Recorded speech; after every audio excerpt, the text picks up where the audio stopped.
উপরে তার মা বাবা, স্ত্রী, সন্তান, বিভিন্ন আত্মীয় স্বজন বিভিন্ন আশা করে আছে। আমার দোলা ভাইও তো দায়িত্বে আছে যশোরে। আমি দেখেছি ওই দোলা ভাই আমার একটাই, আমার বাবার কাছ থেকে টাকা নেয়, অথচ এসআই। আমরা বাইরে থেকে মনে করি ওর না জানি ডান হাতের বাম হাতের ডান পার বাম পার কত কামাই আছে, কিন্তু ডান হাত বাদ দিলে যা কামায় সব অবৈধ। এগুলো কেন করা লাগে? এই যে বিভিন্ন রকমের জিনিস মাথার উপরে চেপে বসে আছে, তাদের মন রক্ষার্থে শেষ পর্যন্ত বাম পথে যেতে তারা বাধ্য হয়। তারা যেন বাধ্য না হয়, এজন্যে আমাদের উচিত আগামীতে যারা আসবেন তারা তাদের এই ওভারটাইম হিসাবে তারা যে কাজ করে যদি একটু মাসের শেষে হিসাব করে বেতন দেন, আমার মনে হয় এইভাবে হাত পাতা বন্ধ হয়ে যাবে। খুলনা রেঞ্জের ডিআইজি রেজাউল হক একজন সম্মানিত মানুষ, কুষ্টিয়ায় গিয়েছিল কয়েকদিন আগে। ওনার আমি বলেছিলাম যে স্যার, আপনার উপরে যারা আছে তাদেরকে আপনি এটা জানাতে পারেন যে 8 ঘন্টার পরে বাংলাদেশে প্রশাসনে যারা আছে এরা দায়িত্ব পালন করবে না। যদি করে 4-5 ঘন্টা 10 ঘন্টা যাই করুক, ওনাদের তো আর ডিউটি শেষ নেই। 24 ঘন্টার 24 ঘন্টায় ডিউটি।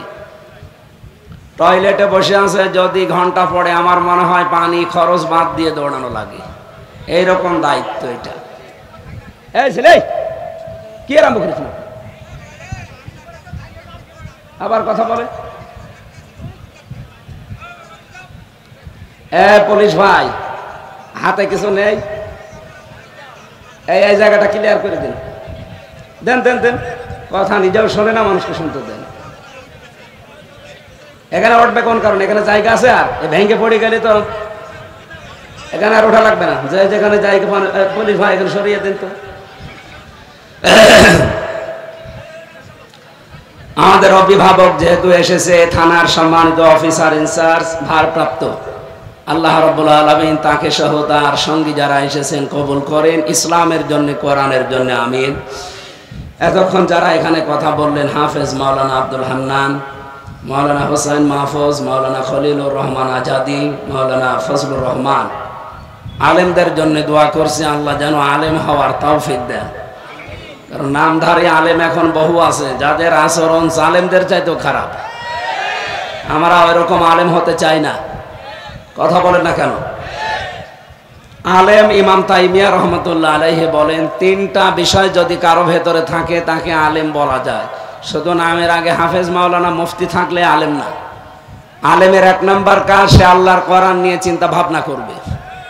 2 নাম্বার কাজ, সে আল্লাহর ইবাদতে নিমগ্ন থাকবে। 3 নাম্বার কাজ, সে আল্লাহর নিষিদ্ধ কাজগুলো থেকে নিজেকে বাঁচিয়ে রাখবে। আমার কথা বোঝা যায়? এই 3টা শর্ত যারা মানে, সে যদি জাহাঙ্গীর আলম হয়, ও নামের আগে মাওলানা মুফতি লেখা না থাক, ওনাকে আল্লাহ যতটুকু জ্ঞান দিয়েছে ওই জ্ঞানের ওপরে তিনি আলেম। কারণ আলেম মানে জ্ঞানী। আলেম মানে কি? ওনার জ্ঞান নেই। নামাজ যে ফরজ এটা পড়তে হয় উনি জানে না। এক কথা বলেন না কেন? রোজা রাখতে হয় এটা ফরজ উনি জানে না। যেহেতু উনি আলেম না, মানে উনি যতটুকু জানে ততটুকু আলেম। হয়তো আল্লাহ আমাকে ইসলামের বিশদ ব্যাখ্যা করার সুযোগ দিয়েছেন, আপনারা আমার নামের আগে মুফতি লাগিয়ে দিয়েছেন। আমি ফেকা নিয়ে যেহেতু কামেল করেছি, এই জন্য মুফতি দেয়। আমার আর একটু বেশি আছে জ্ঞান। যে যতটুকু জানেন, কিয়ামতের দিন আপনার ওই জ্ঞানের ওপরে আপনাকে আল্লাহ প্রশ্ন করবে।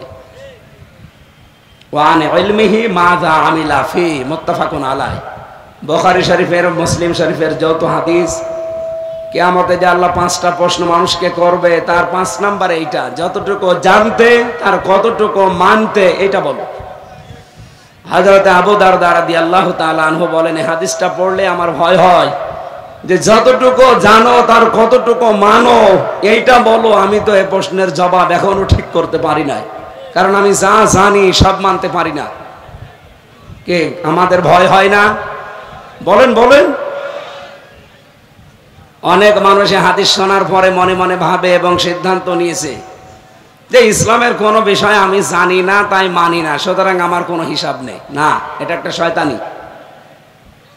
কিছু মানুষ বলে যে জানার নাম ইসলাম না, মানার নাম ইসলাম। এটা ইহুদিদের একটা চক্রান্ত। আরে ভাই, আপনি যদি কোনো বিষয় না জানেন তা মানবেন কি করে? কথা বলেন না কেন? তাহলে জানা এবং মানা এই দুইটার নাম, আরো জোরে বলেন।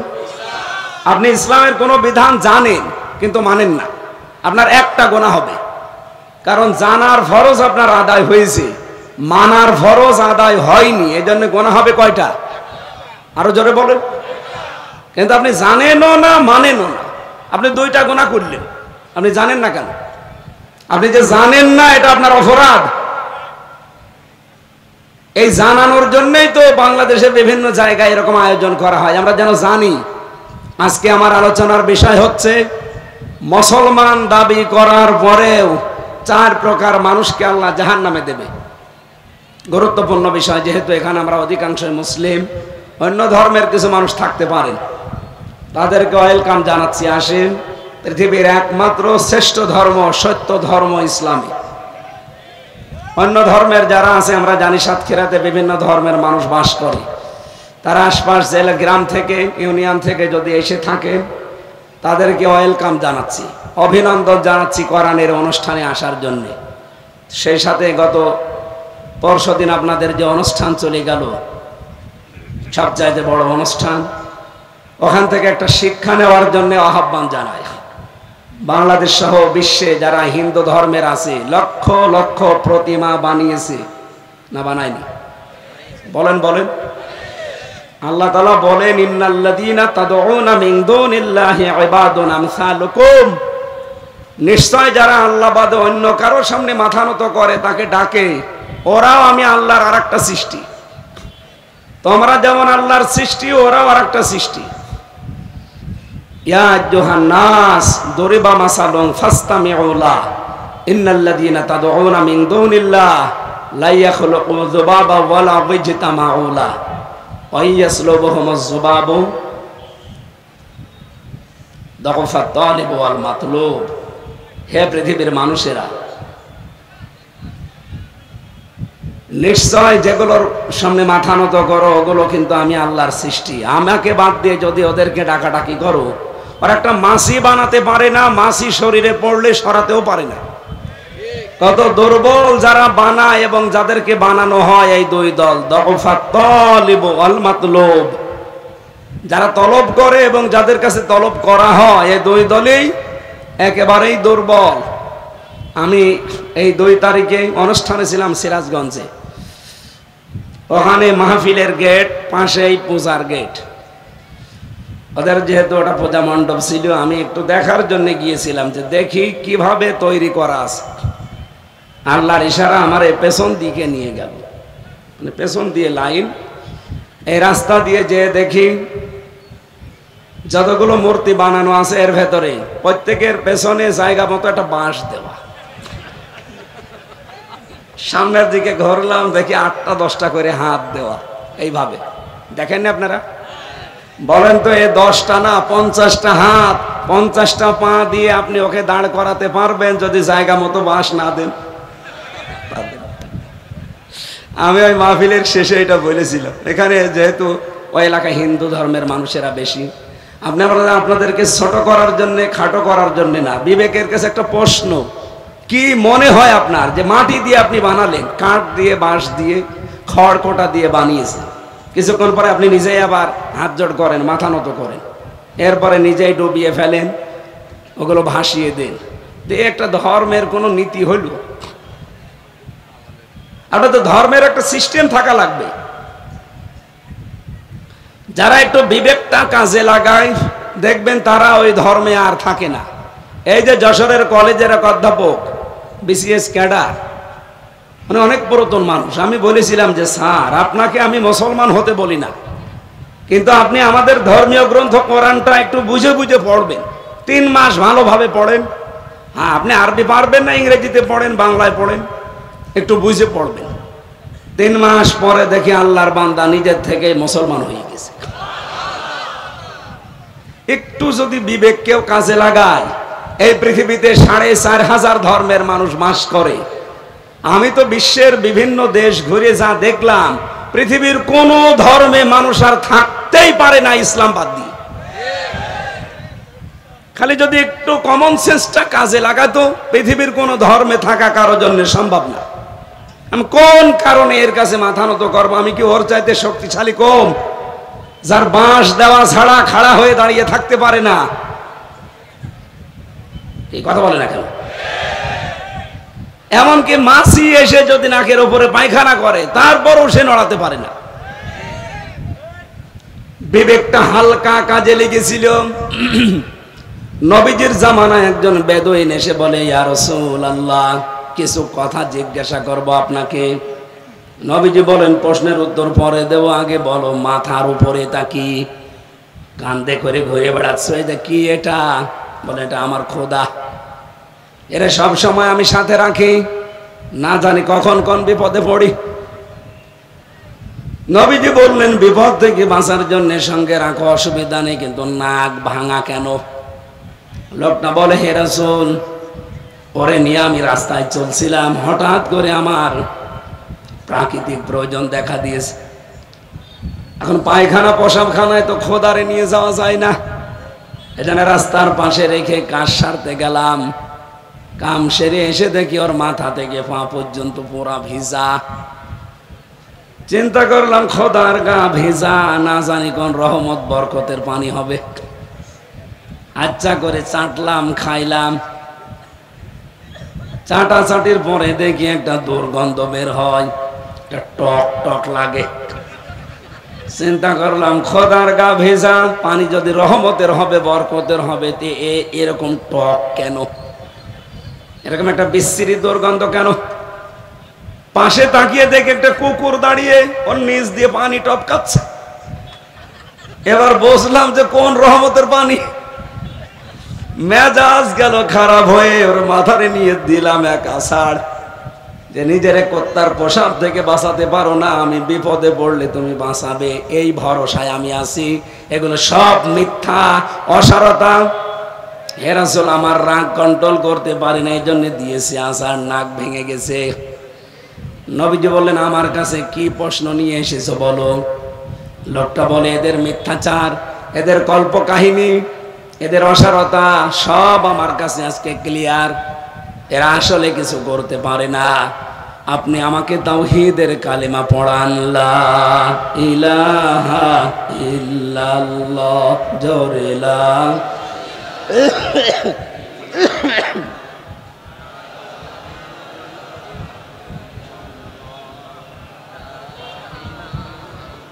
স্যার ডাকে মনে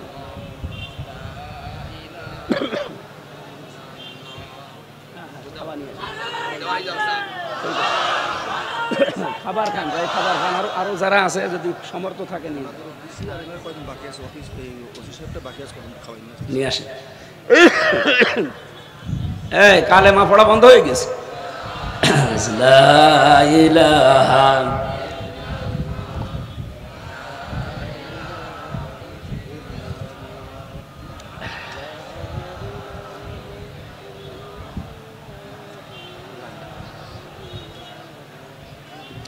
বাতাসটা ছেড়ে দিন।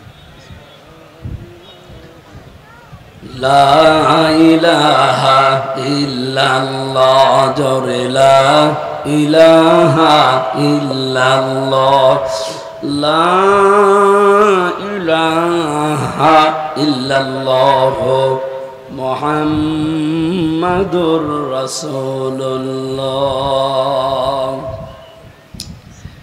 আমার ভাইরা, সাতক্ষীরা বাসী মাজলুম এবং শিক্ষিত মানুষদের বাস আমাদের এই এলাকাতে।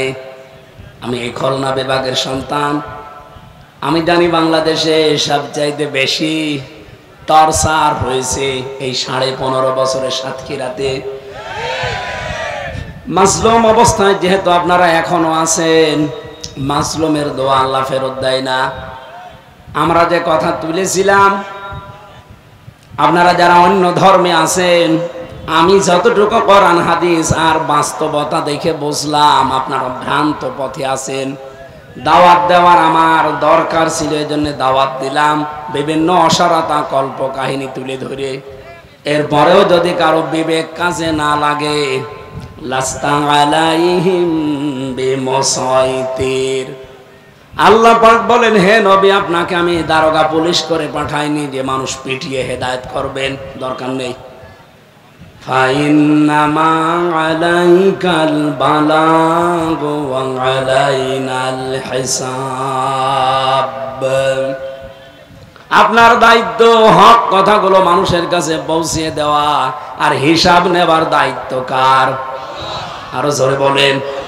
এই জন্য অন্য ধর্মের কেউ এসে থাকলে অথবা ভিডিও হচ্ছে শুনতে পাবেন আপনারা। আজকে আমি কুষ্টিয়াতে সকাল 10টায় গণসংযোগে বেরিয়েছিলাম। যে পাড়ায় গিয়েছিলাম মিলপাড়া, পুরাটাই হিন্দু এলাকা। যতগুলো দোকানে গেলাম, বাড়িতে গেলাম, অনেকগুলো দাদা এসে, তাদের তো দেখলেই চেনা যায়। এই কি করেন গো আপনারা?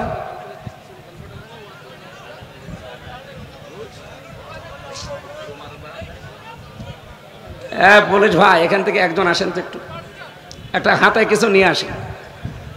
এসে এই জায়গায় দু একটা বাড়ি দেন পেছনে, দেখেন এমনি ঠিক হয়ে যাবে। এসে আসলে এগুলো খুব ডিস্টার্ব করছে,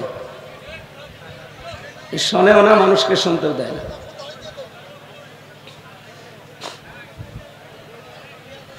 এখানে একজন আসেন, দাঁড়িয়ে থাকেন, দরকার হয় একজন দাঁড়িয়ে থাকেন এখানে।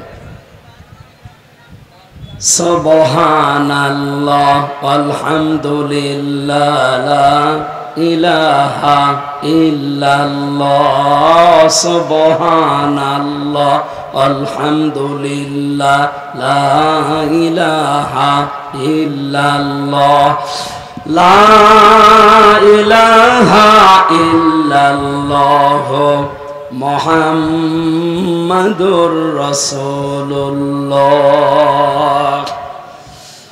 সাতক্ষীরাবাসী যে কথা তুলেছিলাম, আমার দায়িত্ব শুধু পৌঁছিয়ে দেওয়া, হিসাব নেওয়ার দায়িত্ব আমার না। এটা নেবেন কে? রব্বুল আলামিনের কাছে। এই জন্য ছেড়ে দিয়েছি। যারা এসে বসে আছেন সবাইকে নিয়ে এবার কোরআনে প্রবেশ করছি আমরা। আগে জবান খুলে বলেন আলহামদুলিল্লাহ। দরুদ আর সালাম পড়ছি। সিরাতুন নবী লিখেছেন, যদিও এটা সিরাতের মাস না, সিরাতের মাস গত মাস চলে গেছে, এটা চলছে রবিউস সানি মাস। সিরাতের মাস হলে আমি সিরাতের উপরে আলোচনা করতাম, ওদিকে আমি যেতে চাচ্ছি না, কারণ এক মাস আমি করেছি। আজকে একটা নতুন বিষয়ে কথা বলতে চাই। মুসলমান দাবি আমরা যারা করি, এই মুসলমানদের ভেতরে 4 প্রকার মানুষ যাবে জাহান্নামে। কোথায়? আমরা ওই 4 প্রকারের ভেতরে যদি কোনো প্রকারে থাকি, এক্ষুনি তওবা করে থেমে যাব ইনশাআল্লাহ। থামবেন তো? থামবেন। সূরা মুদ্দাসসির, কোন সূরা? বলেন বলেন। পরা কোরআনে আল্লাহর নবীকে আল্লাহ বিশেষভাবে 7টা নাম ধরে ডেকেছেন, তার ভেতরে মুদ্দাসসির একটা। কোন সময় ডাক দিয়েছেন মুজাম্মিল, কোন সময় ডাক দিয়েছেন ইয়াসিন, তহা, আহমদ, মুহাম্মদ, আব্দুন বা আব্দুল্লাহ, আর এই সর্বশেষ নাম মুদ্দাসসির। রব্বুল আলামিন ডাক দিয়ে বলেন, ইয়া আইয়ুহাল মুদ্দাসসির কুম ফাআনদির। হে কম্বলওয়ালা, আপনাকে আমি কম্বল মোড়ো দিয়ে শুয়ে থাকার জন্য এ দুনিয়ায় পাঠাইনি। নবীজি প্রথম ওহী পাওয়ার পরে যখন বাড়িতে আসলেন, তার শরীর ঘেমে গিয়েছে, উনি ঘর্মাক্ত হয়ে ভয়ে শরীরে জ্বর চলে এসেছে। ডাক দিয়ে বললেন স্ত্রীকে, সাম্মিলুনি সাম্মিলুনি, এ আমার স্ত্রী, আমাকে ঢেকে দে, আমি ভয় পেয়েছি। এই ভয়ে তার শরীরে জ্বর এসে গেছে। নবীজিকে কম্বল, কাঁথা, লেপ যাই বলেন, গরম কিছু দিয়ে যখন ঢেকে নবীজি ঘরের এক কোণে জড়সড় হয়ে বসে আছে, শুয়ে আছে, তখন জিবরাইল এসে এই আয়াতগুলো নিয়ে ডাক দিয়ে বললেন, হে কম্বলওয়ালা, আপনাকে এভাবে শুয়ে বসে থাকার জন্য আল্লাহ দুনিয়ায় পাঠাননি, পাঠিয়েছেন আপনি দাঁড়ান, ওম ফাআনজির, মানুষদেরকে সতর্ক করেন। কি সতর্ক করবেন আপনি? এই পৃথিবীতে আপনি যতদিন বেঁচে আছেন, আজকের এই দিন থেকে 40 বছরে যেহেতু আয়াতটা নাজিল হচ্ছে, এখান থেকে যতদিন বেঁচে আছেন আপনি সতর্ক করবেন মানুষকে। বিশ্বনবীকে আল্লাহ সতর্ককারী বলেও ডাক দিয়েছেন। ইয়া আইয়ুহান নাবিয়্যু ইন্না আরসালনাকা শাহিদাও ওয়া মুবাশশিরাও ওয়া নাযীরা। বলেন আল্লাহু আকবার। এখানে আল্লাহর নবীকে আল্লাহ 5টা নাম ধরে ডাক দিয়েছেন। 1 নম্বরে তাকে জানিয়েছেন আপনি সাক্ষীদাতা, 2 নম্বরে আপনি সুসংবাদদাতা, 3 নম্বরে আপনি ভীতি প্রদর্শনকারী, 4 নম্বরে আপনি মানুষকে আল্লাহর দিকে ডাকেন তার অনুমতি নিয়ে, 5 নম্বরে আপনি উজ্জ্বল প্রদীপ। ওয়াদাইয়ান ইলাল্লাহি বিইযনিহি ওয়া সিরাজাম মুনিরা। এই 5টা নামের এগেইনস্টে কাফেররা তাকে 5টা নাম দিয়েছে। বলেন নাউজুবিল্লাহ। আল্লাহ দিয়েছেন এই 5টা নাম স্পেশাল ভাবে সূরা আহজাবের 44-45 নম্বর আয়াতে।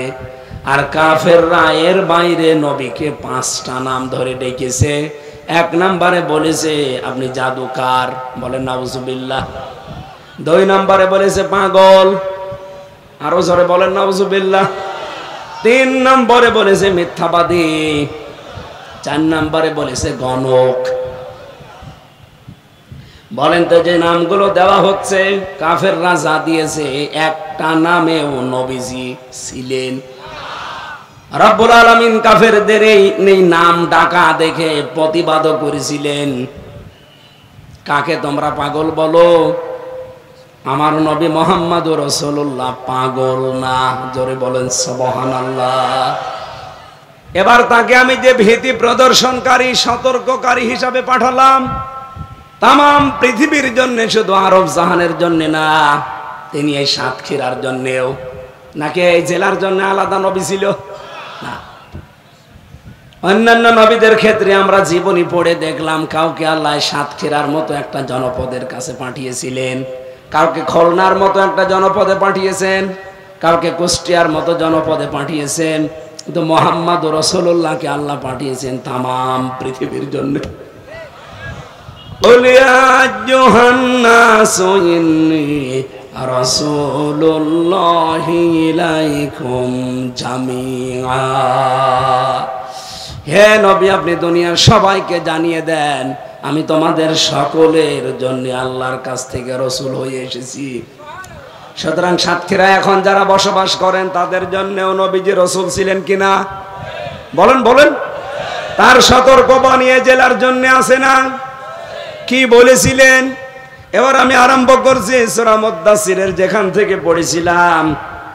বিশ্ব নবীকে আল্লাহ সতর্ককারী হিসাবে যেটা পাঠালেন, তার প্রথম সতর্ক হচ্ছে 38 নম্বর আয়াত থেকে, কুল্লু নাফসিন বিমা কাসাবাত রহিনা। রব্বুল আলামিন বলেন প্রত্যেক ব্যক্তি নিজ কৃত কর্মের দায়ে আবদ্ধ। আপনি নিজে কাজ করবেন, আরেকজনের উপরে চাপাবেন, আরেকজনের উপরে দায় চাপিয়ে দেবেন। হয়তো দুনিয়াতে আপনি বেঁচে গেলেও বেঁচে যেতে পারেন, কিন্তু ময়দানে মাহশারে আপনাকে কেউ বাঁচাতে পারবে না। আজ বাংলাদেশে অপরাধটা অনেক বেশি। দেখবেন নিজে অন্যায় করে আর একটা নিরপরাধ ভালো মানুষের উপরে দোষটা চাপিয়ে দেয়। এই যে মিথ্যা মামলা যত হয়, মিথ্যা সাক্ষী যারা জোগাড় করে, যেই লোকটার বিরুদ্ধে মামলা দিলেন, মিথ্যা সাক্ষী জোগাড় করলেন, এই মামলার আয়ু থেকে শুরু করে সাক্ষী থেকে শুরু করে বিচারক পর্যন্ত সবাই কিন্তু এর ভেতরে দায়ী। স্ব জায়গায় আপনি দায়িত্ব পালন করবেন। হ্যাঁ, এমনও জায়গায় বাংলাদেশে ছিল মিথ্যা মামলা কাউকে না দিলে সেই পুলিশের চাকরি থাকতো না, তাকে ট্রান্সফার করে দিত, হয় বান্দরবনে, খাগড়াছড়িতে, টেকনাফে। ও দেখতো এত দূর যাওয়ার চাইতে 2টা মানুষকে মিথ্যা মামলা দিয়ে ফাঁসিয়ে দিলে অসুবিধা নেই, দে বাবা শাহজালাল, সব হালাল। এটা ছিল না 15 বছরে? আরে ভাই, আমি নিজে তো ভিকটিম। আমি যে 3টা বছর জেলে তাও ফাঁসির কন্ডেম সেলের ভেতরে ছিলাম, আমার নিজের দোষে না। আমাকে যে মামলা দিয়েছিল, আল্লাহর কসম এই কোরআন আমার সামনে, ওই বিষয় আমি আজ পর্যন্ত জানি না। অথচ 3টা বছর কিন্তু আমার জীবন থেকে কেটে গেল। 1 দিন 2 দিন 5 দিন না, 3 বছর। যারা সাক্ষী দিয়েছিল যে 4 জন, একজনকেও আমি চিনি না। অথচ আদালতে যে আমার সামনে দাঁড়িয়ে ওরা বলছে, হায় হুজুর সারা বাংলাদেশের আনসারুল্লাহ বাংলা টিমের প্রধান। অথচ আনসারুল্লাহ বাংলা টিম যে কি ও ছাতা কি করে আমি আজ পর্যন্ত জানি না। অথচ এই মিথ্যা জিনিসের উপরে আমরা মামলার আয়ু ছিল, মামলার সাক্ষী ছিল। মামলার আয়ু থেকে, সাক্ষী থেকে, বিচারপতি যিনি, জজ যিনি, সবাই তো জানছে যে জিনিসটা মিথ্যা। এরপরও এটাকে সত্য কি করে বানানো যায়, প্রায় 80 পৃষ্ঠা তারা লিখেছে জড়িয়ে জড়িয়ে। বলেন সেই 80 পৃষ্ঠায় যত হাজার হাজার লাইন লিখা, একটা লাইনও সত্য? আরে ভাই, একবার প্রথম জিনিসটাই তো মিথ্যা। সিরাজগঞ্জ থেকে কোন পাগল নাকি একটা তরবারি নিয়ে সংসদ ভবনে গিয়েছে যে সংসদ ভেঙে ফেলবে। তরবারি নিয়ে সংসদ ভাঙা যায়? এই মামলা আমার। পুলিশ ওনাদেরকে ধরে বলছে, এই তুই তরবারি নিয়ে এখানে কি করিস? বলছে সংসদ ভেঙে ফেলবো। সংসদ ভেঙে ফেলবে মানে তরবারি নিয়ে সংসদ ভাঙা যায়? বলে হ্যাঁ, আমির হামজার ওয়াজ শুনে আমি উদ্বুদ্ধ হয়েছি, ধর আমির হামজাকে। এই হয়ে গেল। এই হচ্ছে আমার মামলা। আমি মাঝে মাঝে যখন হাজিরা দিতে যেতাম, জজ সাহেবের দিকে তাকিয়ে দেখতাম উনি হাসতেছে। মানে উনি এই মামলার এগুলো পড়ে আর আমার দিকে তাকায় আর বলে যে আমি রায় দেব কি দেখি। সরকারি পিপি যিনি আছে বারবার শুধু ওখান থেকে লাফায়, ওনারা জেল দেন, ওনারা এই করেন, কি করবেন, তাড়াতাড়ি করেন। তো দেবে কি দেখে? ওর বিবেক না, ওর ইমান যদি নাও থাকে অন্তত বিবেক তো আছে। এই জন্য আমার দিকে তাকিয়ে মাঝে মাঝে হেসে ফেলতো। ওখানে যারা উপস্থিত সবাই বুঝতো যে মামলা না, এ পুরাটাই মিথ্যা। কিন্তু কিচ্ছু করার নেই, স্বামী বিদেশ। এটা বলা ঠিক হইল না? কেউ কেউ বলে না যে কিছুই করার নেই, স্বামী কোথায়? বিদেশ।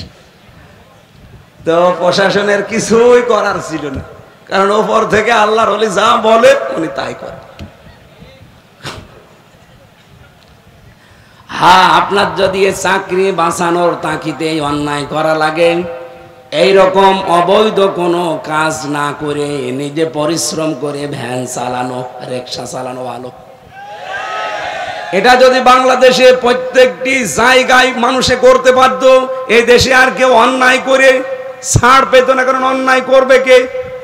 যে ওখানে যায় তাকে দিয়ে যদি অন্যায় করাতে চাইতো, এই ফ্যাসিস্ট যারা ছিল তারা চিন্তা করতো এ তো আর কাজে লাগতে চায় না, বলে আমি চাকরি করব না, তাও এ অন্যায় করতে রাজি না।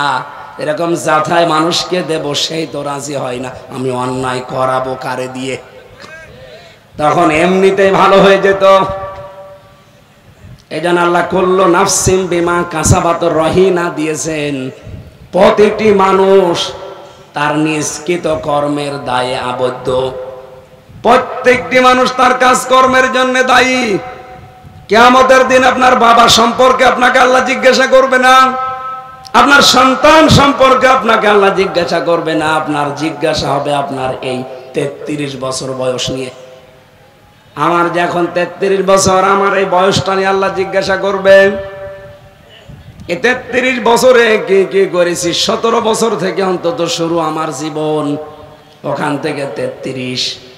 কারণ এর আগে আমার নামাজ ফরজ হয়নি। হ্যাঁ, কারো হয়তো 10 বছরে, কারো 12 বছরে, 15 বছরে, 17 বছরে।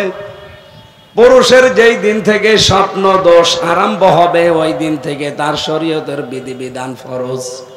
এর আগে যদি সে কিছু না মানে, তার উপরে ফরজ হয়নি, গোনা হবে না।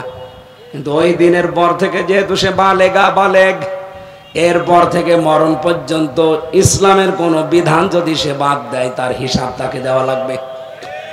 আর মেয়েদের যেই দিন থেকে শরীর খারাপ হয় ওই দিন থেকে তাদের উপরে শরীয়তের বিধিবিধান ফরজ। এই মাসলা দুইটা বুঝেছেন কিনা বলেন? বুঝেছেন? যেহেতু আমার 15 বছরে 17 বছরে আরম্ভ হয়েছে, এই দিন থেকে আজকের এই 33 বছর যেই কয়েকদিন হয় প্রতিটি সেকেন্ডের হিসাব আল্লাহর সামনে আমাকে দাঁড়িয়ে দেওয়া লাগবে। নবীজি বলেন 1 সেকেন্ডও বাদ দেওয়া হবে না। মাঝে মাঝে আমার মনে হয় ওই যে অনেক মানুষ বলে যে কিয়ামতে বিভিন্ন পীর সাহেবরা লক্ষ লক্ষ মুরিদ নিয়ে নাকি আল্লাহর দরবারে উঠবে। এটা ডাহা মিথ্যা কথা। সাতক্ষীরাবাসী কোরআনে আছে, সূরা মরিয়মের 95 নম্বর আয়াতে পাবেন, 16 নম্বর পারা 10 নম্বর পৃষ্ঠা 15 নম্বর লাইনের শেষ নাম্বার রুকুতে আছে। আল্লাহ পাক বলেন ওয়াকুল্লুহুম আতিহি ইয়াউমাল কিয়ামাতি ফারদা। কিয়ামতের দিন কেউ কারো সঙ্গে সাথী হবে না, প্রতিটি মানুষ আমি আল্লাহর কাছে আসবে একা একা। কয়জন করি বলেন বলেন?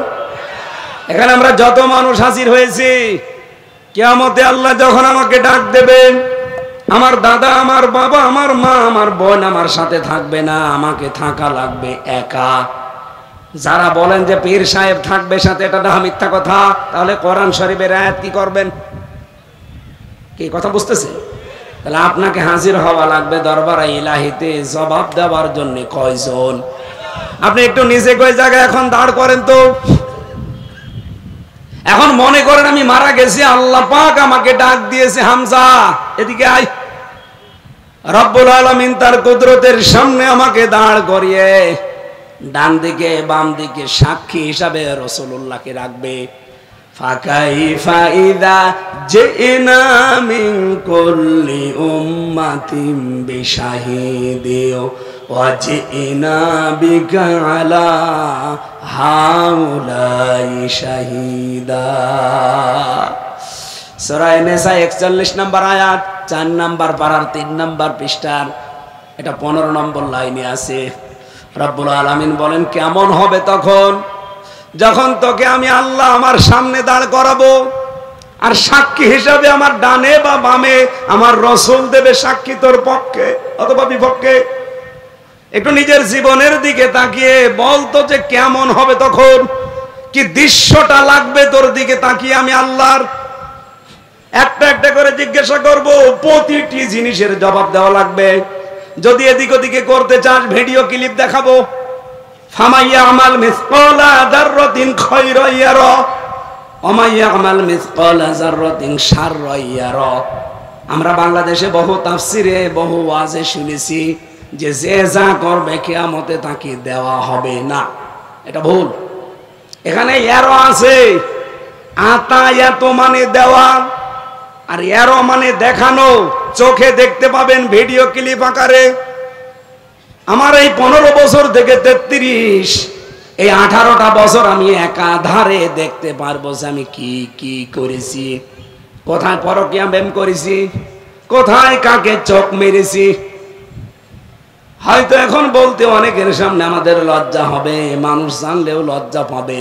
কিয়ামতে এই ভিডিও ক্লিপ এরকম পেছনে দেওয়া থাকবে, আল্লাহ পাক শুধু টিপ দিলে আপনার সব ওপেন হয়ে যাবে। আমি আগেই বলেছি আপনি নিজেকে দাঁড় করাবেন ওই জায়গায়, কারো দিকে তাকানো বাদ দেন। আগে নিজেকে দাঁড় করিয়ে বলেন যে কেমন লাগতে পারে আমার এই 18 বছর যদি পুরাটা ফ্ল্যাশ হয়ে যায়।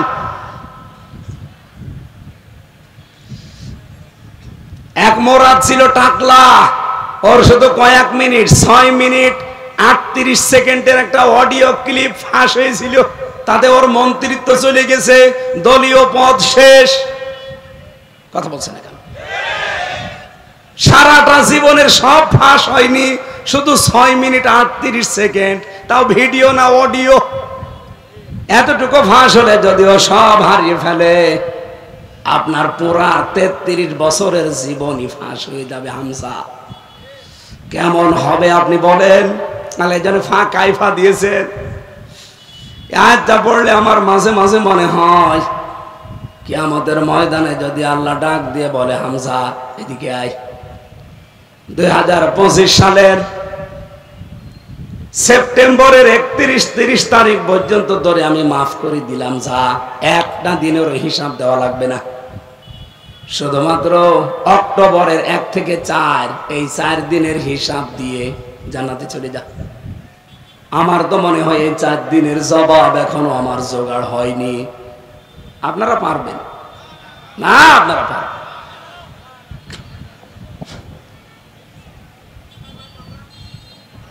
বড় কঠিন বিষয়টা। কুল্লু নাফসিন বিমা কাসাবাত রহিনা। প্রতিটি মানুষ তার নিজের জন্য হিসাব দেওয়া লাগবে, সে তার কৃতকর্মের জন্য দায়ী। ওয়ালা তাসিরু ওয়াসিরাতু বিজরা উখরা। কেউ কারো বোঝা কিয়ামতে বহন করবে না। রব্বুল আলামিন বলেন, হ্যাঁ, তবে ইল্লা সাহাবাল ইয়ামিন, যারা ডানপন্থী, তার মানে যাদের ডান হাতে আমলনামা দেওয়া হবে, এই মানুষগুলো বাদ। এখন আমার প্রশ্ন, আপনি ডান হাতে আমলনামা পাবেন কিনা এইটা ভাবেন। ডান হাতে আমলনামা পাওয়া যায় কি কি করলে? এটা সূরা হাক্কাতের ভেতরে আছে। আমার তাফসীর আজকে ওই আয়াত না, আমি শুধু এটা জানাতে চাই যে কিয়ামতে সবাই চিন্তামগ্ন থাকবে, সবাই তার নিষ্কৃত কর্মের জন্য দায়ী হবে, তার নিজের কৃত কর্মের জন্য দায়বদ্ধ থাকবে শুধুমাত্র আসহাবে আমিন, ডানপন্থী যারা, যারা ডান হাতে আমলনামা পাবে তারা বাদ দিয়ে। এখান থেকে একটা শিক্ষা আমি পেয়েছি।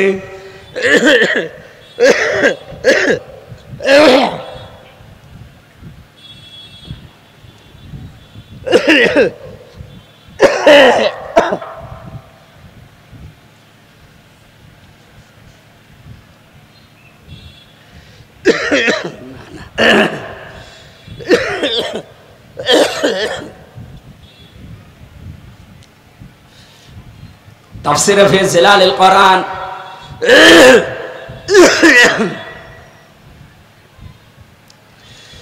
সৈয়দ কুতুব রহমাতুল্লাহ আলাইহি লিখেছেন, ডানপন্থী যারা আমার আল্লাহ তাদেরকে ভালোবাসেন, পছন্দ করেন, আর বামপন্থী যারা এদেরকে আল্লাহ ঘৃণা করেন। বাংলাদেশে বহু মানুষকে আমরা দেখি, তারা বলে আমি বামপন্থী রাজনীতি করি। এই কথা বলে না কেন? বলে না যে আমি বামপন্থী, ও নিজেই যেন পরিচয় দিচ্ছে আমি জাহান্নামী। কারণ বামপন্থীরা কোথায় যাবে বলেন? বলেন, বাম হাতে যাবে আমলনামা দেওয়া হবে, এটা আল্লাহ সরাসরি এইভাবে দেবে না, ডানপন্থীদেরকে এইভাবে ডান হাতে দিয়ে দেবে, আর বামপন্থীদের এই বুকের ভেতর দিয়ে আল্লাহ ফাঁকা করে নেবে, এর ভেতর দিয়ে হাত প্রবেশ করাবে, পেছনে হাত টেনে বের করবে, এরপরে আমলনামা দিয়ে বলবে এবার টান দে। এটা তো আমি এখন বানালাম না, তাফসীরে ইবনে কাসিরে আছে, আপনার ডান বাম হাতে ওটা দেওয়ার পরে সামনের দিক থেকে টান দিলে বুকের ভেতরে যে হাড় হড্ডি আছে সব ভেঙে চুরে বেরিয়ে আসবে। এবার আল্লাহ পাক বলবেন পড়, আপনি তো বের করতেই পারছেন না, পড়বেন কি করে?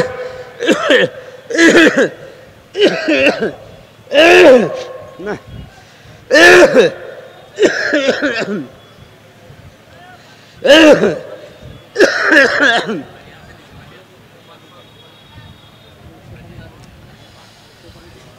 শরীরটাও নষ্ট হয়ে গেছে। হাসিনার উপরে এমনি রাগ হয়, এই কারণে রাগ হয়। মহিলা তো বসে আসে হব স্বামীর বাড়িতে, আমারও তো শেষ করে দিয়েছে, আমার শরীরটাও শেষ করে দিয়েছে, আমার কণ্ঠটাও শেষ করে